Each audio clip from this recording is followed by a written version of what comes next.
அனைவருக்கும் வணக்கம் மாஸ்டர்ஸ். பத்ரிஜியுடைய அனுபவம் ஞானம் அப்படிங்கறதான் சுஷீலா மாஸ்டர் இங்க பகிர்ந்துக்க வராங்க. அவங்க இன்னும் தெளிவா எடுத்து சொல்லுவாங்க. நம்ம எல்லாருக்குமே தெரியும் பத்ரிஜி இந்த PSSM அப்படிங்கிற அந்த மூமெண்ட்டை கண்டுபிடிச்சிருக்காரு அப்படிங்கிறது. அவருடைய குறிக்கோள் என்ன? தியானத்தை எல்லாம் அந்த உலகம் பூரா பரப்பணும் அப்படிங்கிறது தான் அவருடைய குறிக்கோளும் கூட. ஒரு சாதாரண மனுஷனா இருந்தா கூட தியானத்து மூலியமா நம்ம ஆன்மீக உயர்வு நமக்கு கிடைக்கும் அப்படிங்கறத அவருடைய சொந்த வாழ்க்கையிலேயே அவர் நிரூபிச்சு காட்டியிருக்காரு. அவரு கண்டுபிடிச்ச இந்த தியானமும் சரி, அவருடைய போதனைகள் மூலியமா உலகத்துல இருக்க லட்சக்கணக்கான மக்கள் பார்த்தீங்கன்னா தியானம் செய்யணும் அப்படிங்கிற அந்த தூண்டுதலை வர அவரு ஏற்படுத்தியிருக்காரு. ஸோ இன்னும் நிறைய பத்ரிஜி அவர்களுடைய ஞானம் பத்தி நம்ம சுஷீலா மாஸ்டர் நிறைய சொல்லுவாங்க. வணக்கம் மாஸ்டர், நீங்க சொல்ல ஆரம்பிக்கலாம். வணக்கம்மா மாஸ்டர், அனைவருக்கும் வணக்கம். நான் இன்னைக்கு தியான பிரபஞ்சத்துல நம்ம பிதாமகர் பிரம்மர்ஷி பத்ரிஜியினுடைய அனுபவ ஞானம் பத்தி சொல்லலாம்னு எடுத்திருக்கேன். இதுல அவர் என்ன சொல்ல வர்றாருன்னா, நம்ம அனைவருமே இந்த பூமியில பிறப்பெடுத்ததற்கு காரணமே இந்த அனுபவ மூட்டைங்கிற சம்பாதிக்கிறதுக்காக தான். அனுபவ ஞானம், அந்த அனுபவ ஞானம் ஒருத்தருக்கு வேணும் அப்படிங்கிறாரு.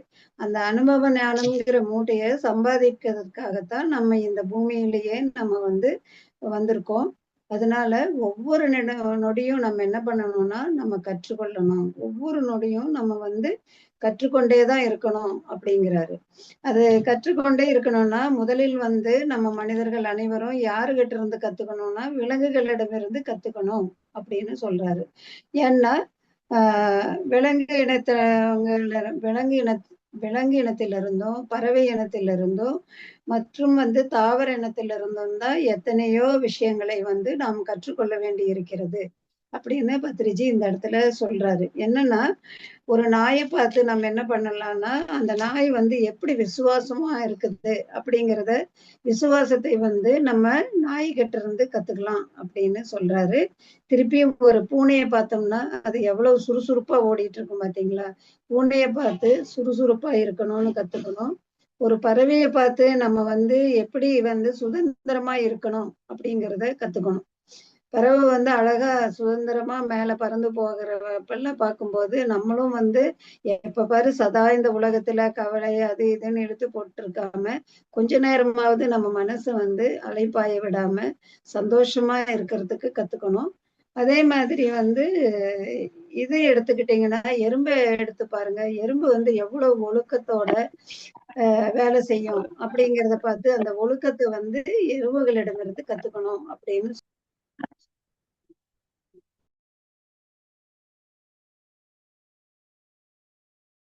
என்ன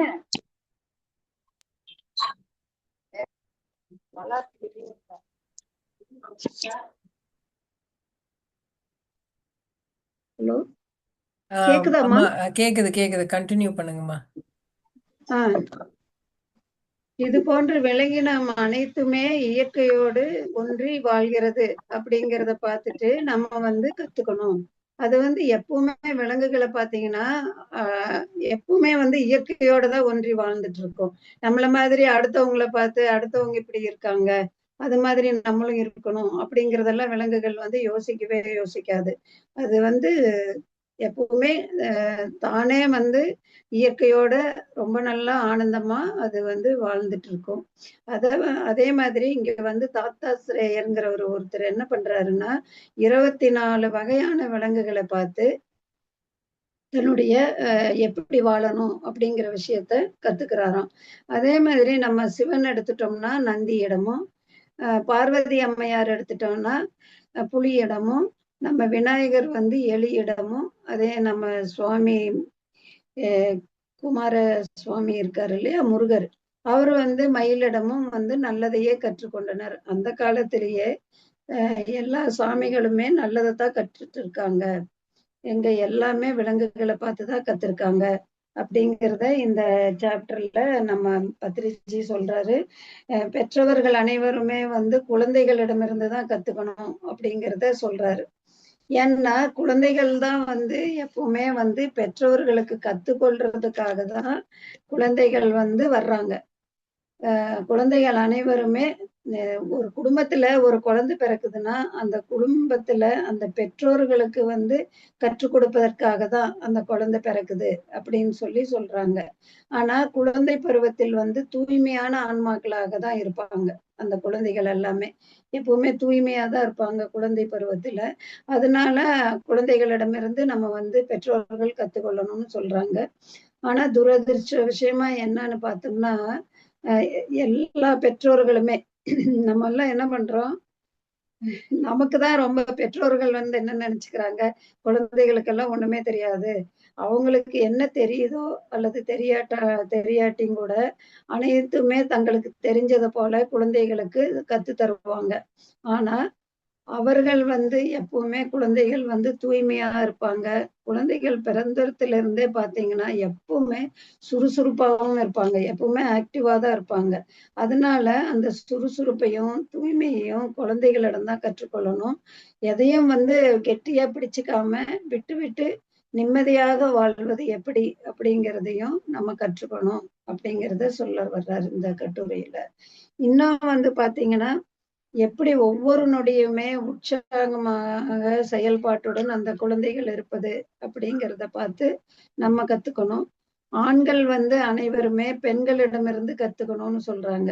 ஏன்னா, இந்த பூமியில் உள்ள பெண்கள் அனைவருமே ஆண்களுக்கு வந்து நிறைய விஷயங்களை கற்றுத்தர வந்த குருமார்கள்னே பெண்கள வந்து இந்த இடத்துல நம்ம பத்திரிஜி சொல்றாரு. ஏன்னா, பெண்களுக்கு தான் வந்து எப்பவுமே ஒரு பொறுமையா இருந்து எதையும் கற்றுக்கொள்ற ஒரு திறமை இருக்கும்.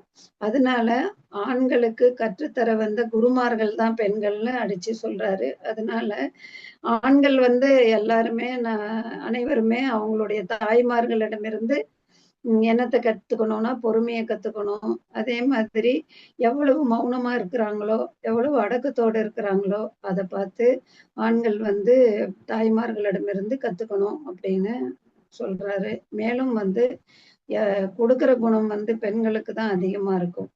ஆண்கள் வந்து அத கொடுக்கிற குணத்த வந்து பெண்கள பார்த்து கத்துக்கணும். அசைவம் உண்பவர்கள் எல்லாம் வந்து சைவம் உண்பவர்கள பார்த்து கத்துக்கணும்னு சொல்றாங்க. ஏன்னா, அசைவம் உண்பவர்கள் என்ன மாதிரி இருப்பாங்கன்னா, அவங்க வந்து உயிரோடு இருக்கிற ஒரு உயிரினத்த கொன்று அதனுடைய மாமிசத்த சாப்பிடுறாங்க. அதனால அவங்களுடைய குணமும் வந்து அந்த குணமா தான் இருக்கும். அதாவது வயலன்ஸா ரொம்ப கோபக்காரங்களாவும், எத எடுத்தாலும் வந்து உணர்ச்சி வசப்படுபவர்களாகவும் தான் இருப்பாங்க, அசைவம் சாப்பிடுறவங்க. ஆனா, சைவம் சாப்பிடுறவங்கள பார்த்தீங்கன்னா, கம்பேர் பண்ணும் பொழுது அசைவம் சாப்பிடுறவங்களோட கம்பேர் பண்ணும்போது பார்த்தோம்னா, அந்த சைவம் சாப்பிடுறவங்க வந்து ரொம்பவே நிதானமாகவும், எதையும் யோசித்து செயல்படுபவராகவும் இருப்பாங்க. அதனால எப்பவுமே வந்து அசைவம் சாப்பிடுறவங்க, சைவம் சாப்பிடுறவங்கள பார்த்து அ வாழணும் அப்படின்னு சொல்றாங்க. இந்த படைப்புல பார்த்தீங்கன்னா, உடனே பிறந்து நம்மைப் போலவே நிம்மதியாக வாழும் விலங்குகளிடமும், பறவைகளிடமும் மற்றும் நீரில் வாழும் இனங்களிடமும் எவ்வாறு அன்பு செலுத்தணும் அப்படிங்கிறத வந்து அ சைவம் உண்பவர்களை பார்த்து நம்ம கத்துக்கணும். ஏன்னா, சைவம் உண்பவர்கள் வந்து அனிமல்ஸ் எல்லாம் வந்து ஒரு இரக்க குணத்தோட பார்ப்பாங்க. பறவைகளிடமும் சரி, எல்லாத்திடமுமே வந்து இந்த பூமியிலும் அந்த விலங்குகளும் நம்மள போல வாழ வந்த உயிரினங்கள் தான் அப்படின்னு நம்பிக்கையோடு அந்த உயிரினங்கள் கிட்ட ரொம்ப அன்பா இருப்பாங்க. ஆனா, அசைவம் என்பது வந்து வன்முறையுடன் கூடிய ஒரு கொடுமையான உணவு. அதனால அந்த அசைவம் உண்ணவங்க எல்லாருமே சைவம் உண்பவர்களாக மாறணும். அப்படிங்கிறது தான் பத்திரிஜியினுடைய முதலாய கடமை. அதாவது அவருடைய அ எண்ணங்கள் பூராமே பொதுவாவே இந்த உலகம் முழுவதுமே சைவமா மாறணும் அப்படிங்கிறது தான் நம்ம பத்திரிஜையினுடைய ஆசையும் கூட.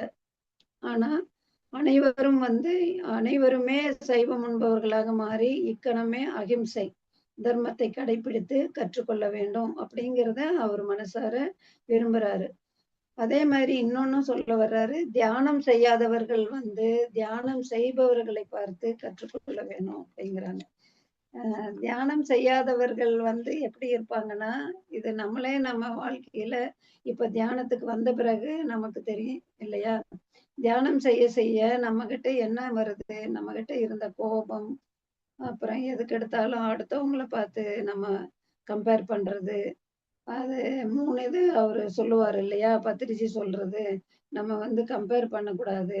ஜட்ஜ்மென்ட் அடுத்தவங்களுக்கு வந்து இது பண்ணக்கூடாது. அந்த மாதிரி எல்லாம் நம்ம தியானத்துல போக போக நம்ம நல்லதையே நினைத்து நல்லதையே செய்வோம். ஆனா, அ தியானத்தில் இல்லாதவங்க வந்து அந்த அளவுக்கு வந்து இருப்பாங்கன்னு சொல்ல முடியாது. அதனால தியானம் செய்யாதவர்கள் வந்து தியானம் செய்தவர்களை பார்த்து கற்றுக்கொள்ளணும். அதே மாதிரி தியானம் செய்யாதவங்க அனைவருமே வந்து இன்னொன்னு சொல்றாரு. யானைகளை பார்த்து அது எப்படி அமைதியாகவும், ஆனந்தமாகவும் யானைகள் எல்லாம் வாழ்ந்துட்டு இருக்குது அப்படிங்கிறதையும் கத்துக்கொள்ளணும் அப்படின்னு இந்த இடத்துல சொல்றாரு. அம் தியானத்தில் வந்து பிரபஞ்ச சக்தியை நம்ம வந்து ஈர்க்கிறோம் இல்லையா? அ அப்படி இது இது அது அதனால நமக்கு வந்து நல்ல எனர்ஜி கிடைக்குது. சக்தி கிடைக்குது உடம்புக்கு.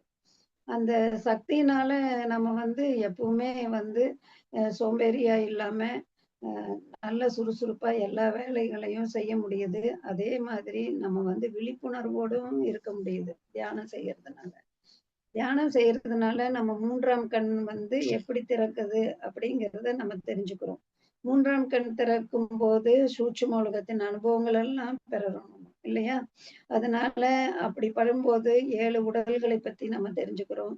கர்ம வினைகளை பத்தி நம்ம கர்ம சித்தாந்தம் எல்லாம் எப்படி வேலை செய்யுது அப்படிங்கிறதெல்லாம் நம்ம தெரிஞ்சுக்க முடியுது.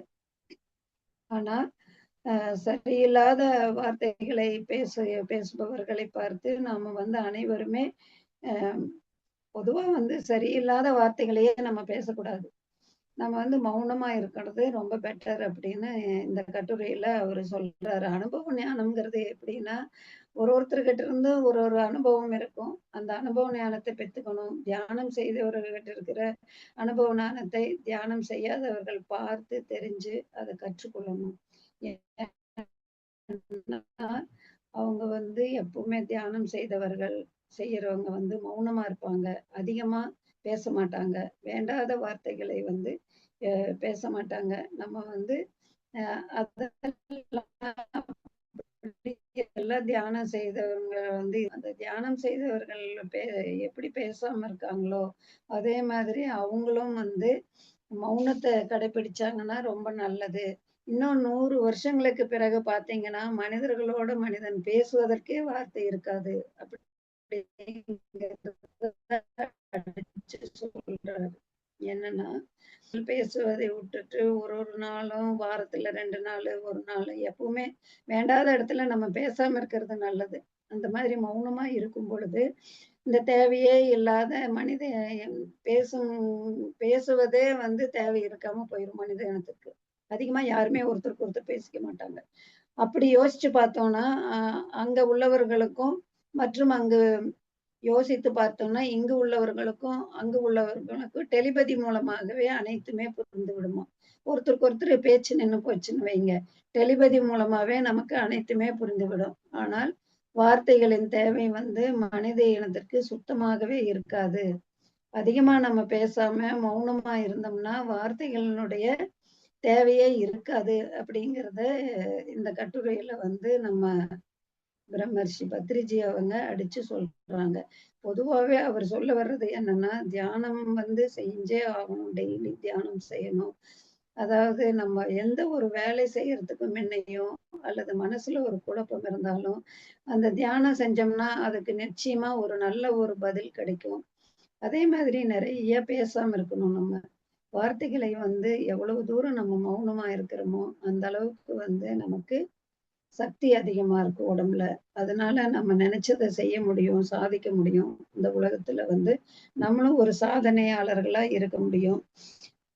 மனித இனம் வந்து தாவர இனத்திடமிருந்து கற்றுக்கொள்ளணும். இன்னொன்னு வந்து என்ன சொல்ல வர்றாருன்னா, இப்ப தாவரங்கள பாருங்க.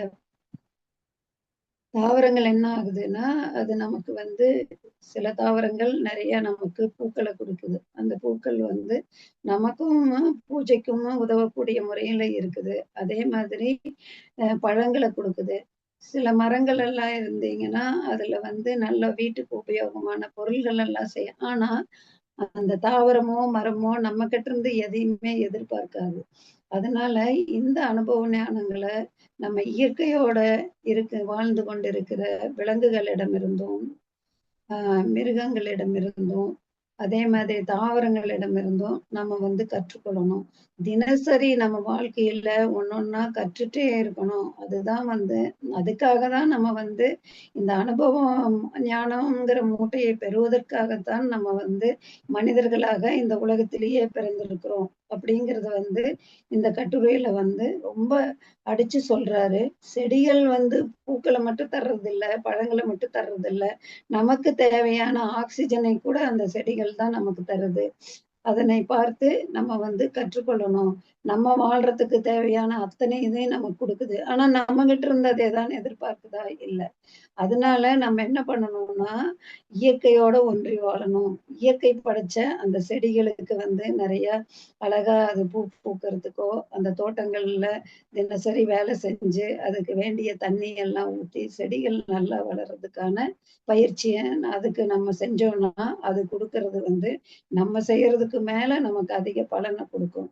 ஆனா அது மாதிரிதான் வந்து இயற்கையோடு இப்ப காற்று எடுத்துக்கங்க. காற்றிலிடமிருந்து நமக்கு நல்ல காத்து கிடைக்குது. காத்து இல்லாட்டி நம்மளால இருக்கவே முடியாது. பூமியில இருந்து பூமி வந்து செடிகள் வளர்றதுக்கும் நம்ம இருக்கிறதுக்கும் இது பண்ணுது. நீர் கிடைக்குது. அது மாதிரி எல்லாமே வழங்கும் குணத்தை தான் பெற்றிருக்கிறது.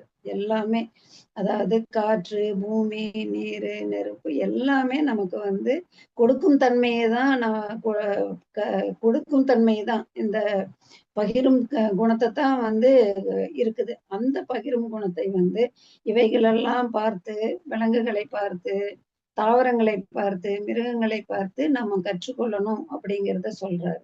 இவ்வாறு இந்த தெய்வ குணங்களை எல்லாம் நமக்கு கற்றுக் கொடுப்பதற்கு நாம் என்ன பண்ணணும்? இயற்கையோட நன்றியோட இருக்கணும். அது ஒண்ணுதான் இவர் கேட்கறது. இந்த கட்டுரையில அவர் அடிச்சு சொல்றது என்னன்னா, இயற்கையோடு வாழ்ந்து கொண்டு இருக்கணும். நம்மளும் இயற்கையோட வாழணும். இயற்கையோடு வாழ்ந்து கொண்டிருக்கும் அந்த மிருகங்கள், அந்த செடிகள் அவங்களுக்கும் நம்ம நன்மையை செய்யணும். முதல் பாயிண்ட் அவர் நினைக்கிறது அசைவத்தை வந்து நம்ம விட்டுறணும். அசைவத்தை விட்டோம்னாலே நம்ம வந்து இயற்கைக்கே நம்ம நல்லது செஞ்ச மாதிரி இருக்கும். இயற்கை கொடுப்பதற்கு வந்து நம்ம வந்து அந்த இயற்கை குணங்களையும் நம்ம கற்றுக்கொள்ளலாம். அதனால ஒரு நாளும் ஒரு நொடியும் நம்ம இந்த பூமியில வந்து கற்றுக்கொள்ளணும் இதையெல்லாம். அதாவது பகிரும் அந்த கொடுக்கும் தன்மையை கற்றுக்கொள்ளணும். மௌனமாக இருந்தால் நம்ம பேச்சை குறைக்கணும். அதே மாதிரி தியானம் வந்து ஒருவரும் டெய்லி தியானம் செய்யணும். இந்த மாதிரி ஒரு நல்லத தியானம் செஞ்சா நம்ம வந்து நிறைய நமக்கு ஆன்மீகத்துல இப்ப நம்ம எல்லாம் ஒரு ஃப்ரெண்ட்ஸா இருக்கிறதுக்கு காரணமே நம்ம தியானம் செய்யறதுனாலதான் இல்லையா? அந்த தியானத்தினால நம்ம எவ்வளவோ நன்மைகள் நமக்கு கிடைக்குது. பிரபஞ்ச சக்தி கிடைக்குது. அதனால நமக்கு வந்து நல்ல சக்தி உடம்புக்கு கிடைக்குது. மூன்றாம் கண் திறக்கும் பொழுது நம்ம நிறைய காட்சிகள் எல்லாம் கிடைக்குது.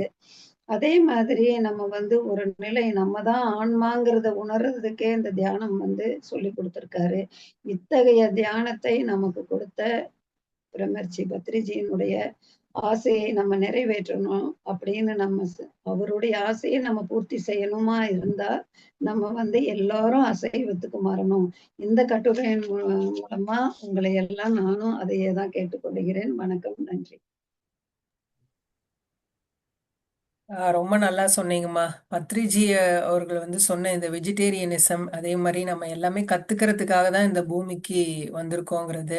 இயற்கை கிட்ட இருந்து கத்துக்கிறதுக்கு நிறைய விஷயங்கள் இருக்கு. இயற்கையை நம்ம வந்து கவனிச்சாவே போதும். அப்பவே நம்ம கற்றல் அப்படிங்கிறது நமக்கு வரும். அதே மாதிரி அந்த கொடுக்கறது, நம்ம கிவிங் தான் ரிசீவிங் அப்படின்னு சொல்லுவாங்க. எந்த அளவுக்கு நம்ம பிறருக்கு வந்து கொடுக்குறோமோ, அந்த கொடுக்கல் அப்படிங்கிறது வந்து நமக்கு ஞானம் கொடுக்கலாம். நம்மளால என்ன முடியுமோ அதை வந்து நம்ம பிறருக்கு கொடுக்கணும் அப்படிங்கிறது தான். இப்போ நிறைய பேர் நம்ம கிட்ட கேட்பாங்க, நீங்க வந்து அனிமல்ஸை வந்து கில் பண்ணக்கூடாது, சாப்பிடக்கூடாது அப்படிங்கிற மாதிரி அந்த டாபிக்லாம் வரும். பிளான்ஸும் லிவிங் திங்ஸ் தானே, அதை மட்டும் நம்ம அழிக்கிறோம் இல்லையா அப்படின்னு, அதை சாப்பிட்றது தப்பு இல்லையா அப்படின்னு கேட்பாங்க. ஆனா ஒண்ணு என்னன்னா, பிளான்ட்ஸுக்கு வந்து அனிமல்ஸ் மாதிரி எமோஷன்ஸோ இல்ல அந்த மாதிரி இருக்காது. இப்போ அனிமல்ஸ்க்கு வந்து நம்மள மாதிரியே வந்து எமோஷன்ஸ் இருக்கு. அதனால நம்ம வந்து அந்த அனிமல்ஸை வந்து கொல்றதுங்கிறது ரொம்ப தவறு. அனிமல்ஸுக்கும் வந்து சோல் அப்படிங்கிறது இருக்கு. ஸோ ம். அதனால இந்த மாதிரி யாராவது கேட்டாங்கன்னா, அதாவது என்ன நம்ம பிளான்ட்ஸும் லிவிங் திங்ஸ் தானே அப்படின்னு கேட்டாங்கன்னா, நம்ம வந்து இந்த பதில் சொல்லலாம். பார்த்தீங்கன்னா, நம்மளோட சொல்றதெல்லாம் வந்து அனிமல்ஸ்க்கு நல்லாவே புரியும். நம்ம வந்து பெட் அனிமல்னு டாக் எல்லாம் வீட்டில் வளர்த்துவாங்க. அதுக்கு பார்த்தீங்கன்னா, நம்மளுடைய உணர்வுகள் எல்லாம் ஈஸியாக அதுக்கு புரியும். நம்ம சந்தோஷமா இருந்தால் அது சந்தோஷமா இருக்கும். கவலையா இருந்தா அதுவுமே கவலைப்படும்.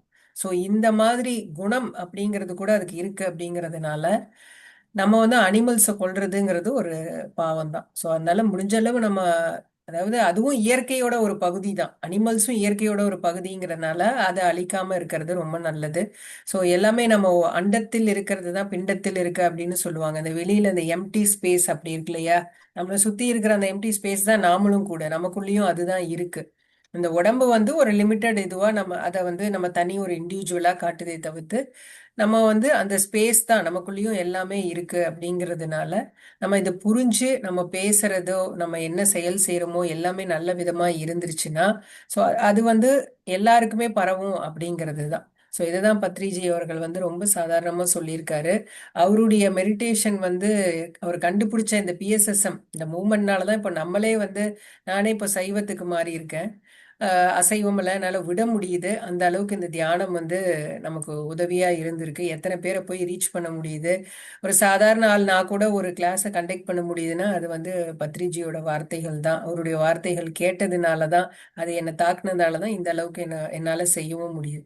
ஸோ இந்த மாதிரி நம்ம வந்து தியானத்தை எந்த அளவுக்கு பரப்புறோமோ அந்த அளவுக்கு உலகமும் மாறும். நம்ம வந்து அந்த சத்திய யுகத்தை வந்து மறுபடியும் அதை நோக்கி போயிட்டு இருக்கோம். அடுத்தது நம்ம வந்து சத்திய யுகத்துல தான் பிறக்க போறோம். அதுக்கான இதுதான் நடந்துட்டு இருக்கு இப்போ. இந்த வார் அப்படிங்கிறது வந்து இதெல்லாம் நடந்து முடிஞ்சு அடுத்ததா வந்து இந்த சத்தியோகம் தான் வரும். அதுதான் கோல்டன் ஏஜ் அப்படின்னு சொல்லுவாங்க. அது கண்டிப்பா நடக்கும். நம்மளுடைய குழந்தைகளோட குழந்தைகள்னு இருக்கு இல்லையா, அவங்க எல்லாம் அந்த கோல்டன் ஏஜ்ல இருப்பாங்கன்னு சொல்லப்படுது. தேங்க்யூ மாஸ்டர், ரொம்ப நன்றி. நான் இதோட இந்த செஷன் என் பண்ணிக்கிறேன்.